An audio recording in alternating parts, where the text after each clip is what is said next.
Undead Unluck is a very interesting series. I slept on it for a long time. Currently right now there's 6 arcs. I stopped reading around arc 1. Reason being, it was cool, but there was other interesting things to read, such as Summertime Rendering, Blue Lock, Spy Family, and the list goes on. But I realized with every passing week, people keep talking about Undead Unluck, it's doing really well, so I'm sitting back like, what am I missing?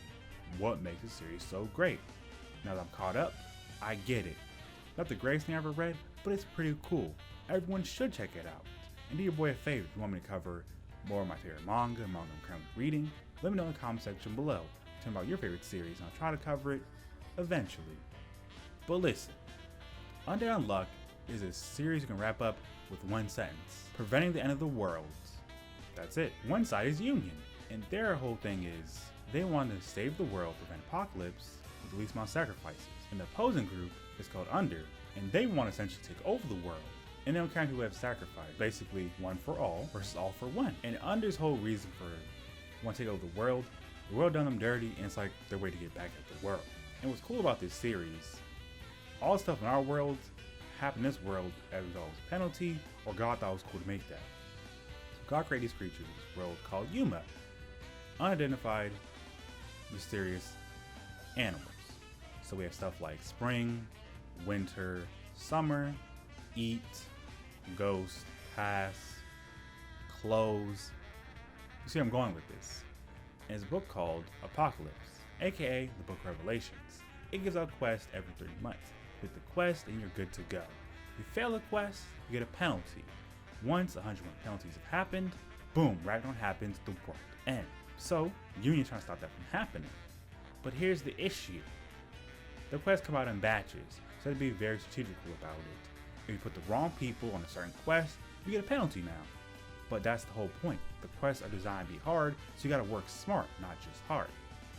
And that's why be picky about who you add to Union. So you wanna make sure you get negators with abilities that are used for quests. Because by completing quests, you might get a reward of, hey, you get this guy, unrepaired. Oh, this person, unseen. Oh, this person, unchanged. So you see, you gotta pick the rewards carefully. And also you get cool stuff like, oh, complete this quest, everybody speaks the same language.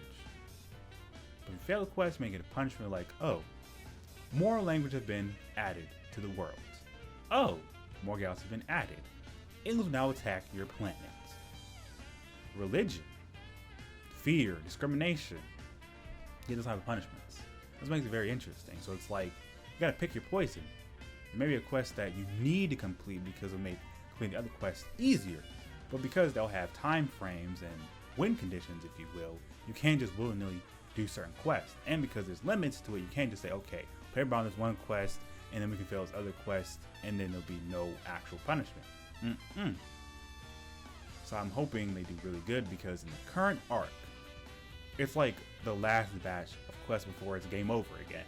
And essentially, there's like 4 quests they gotta do. And if they mess up one, they're one step away from Ragnarok. However, it will require a lot of sacrifices, no matter how to slice it. And then that's what Union's trying to figure out.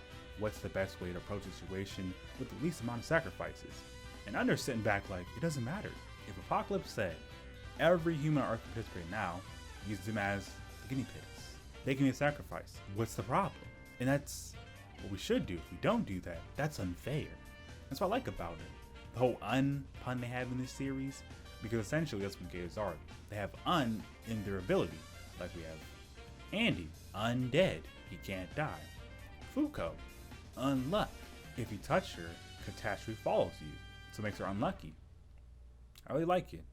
But at first I was like, it's kind of boring, but as time goes on, we realize that Andy and Fuko, they're the key variables to changing this loop we're in, where it's like, apocalypse is bound to happen.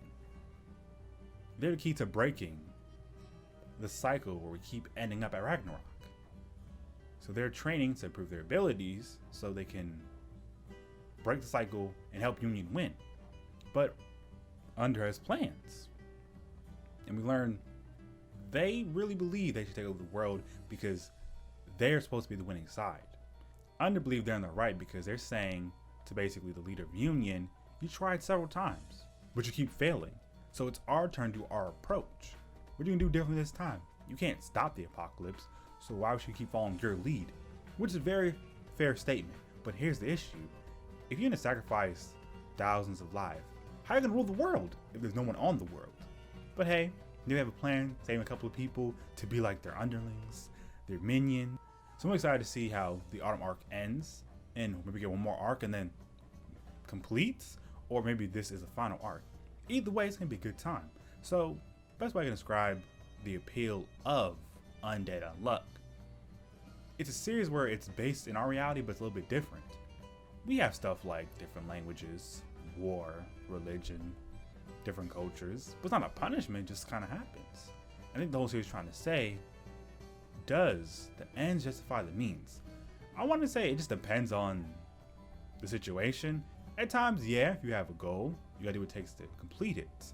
But there gotta be some things you're not willing to sacrifice, obviously. But isn't that how life works? You gotta kind of pick your poison, because no matter what you do, there's always gonna be some type of trade-off. Oh, you went to the gym today. That means less time to study or hang out with your friends. Oh, you ate healthy today. That means now you lost the opportunity to eat your favorite sweets, favorite treat. See where I'm going with this? That's why I think the series is interesting. Maybe we'll end on a note where it's like, hey, the main characters did what they had to do. They won, but at what cost? Or oh, the antagonists won, but they lost. You know what I mean? Where it's like, this is a trade-off no matter how you slice it. And I'm excited to see which side comes on top and how the side handles how things play out. So if I had to rate it, it's a solid B-. I love the art. It's a fun read. Only thing I don't like about it is how it handles romance. So essentially, Andy and Fuko are a couple. We all know it, they know it, but they don't want to be official. But then it's also a joke in this series where everyone's like, oh, y'all two are dating. And they're like, no, but they're blushing super hard and they act like a couple and say things a couple would say. They're basically a couple without the title. But overall, still a fun read. I enjoy it. I'm glad I decided to give it another chance. So tell me guys' thoughts in the comment section below. If this video convinced you to read it, what really made you say yes, I gotta pick this up? And if you're not gonna read it, why? That's all I gotta say for today. Thank you guys so much for watching and supporting my channel. I really appreciate it. So if you want to help your boy, help you keep producing content at a very stable and consistent rate, it's very simple. Ignite the like button, subscribe, join my Discord, follow me on Twitter. If you want to back me financially, I got a Patreon. If you want to go on Patreon, I also got coffee, so check them out. Links are in the description box below. And hey, thank you so much for watching. I could really say so much more, but my crew needs me.